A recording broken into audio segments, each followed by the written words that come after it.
Ronnie, may question lang mga fans nyo. Ano daw yung pinakagusto nyo sa isa't isa? Ako, pinakagusto ko sa kanya, bata. Ako, ano ba?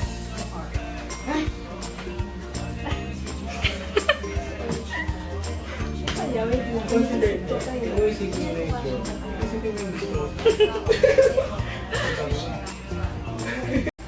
Ay, ayoko sabihin niyo sa akin. Sige naman. Ako lagi ko siyang inaasar sa chicken legs niya, pero gusto ko naman siya.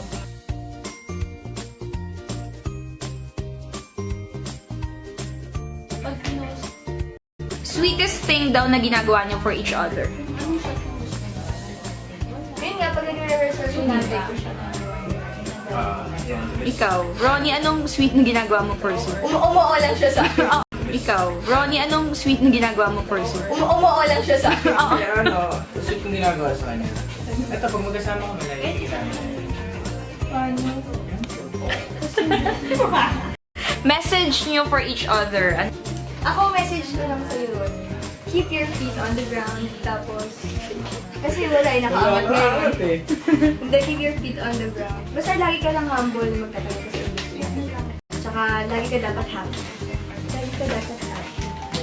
Okay na ba yun? Okay na yan. Ay, din sa akin ano. Ganun din ako. Humble lang, alam mo diba? Huwag kang magbabaga. Yan lang. Yan lang at saka makabait. May pag-ganun si Ronnie. Makabait ka. Tapos, makabait ka. Tapos, ingatan yung sarili. Diba? Pag ginawa mo mabait ka, lagi magdadasal. Kumakalimit si Diyos. Diba? Ayun. God bless. God bless. Sleep well. Good night.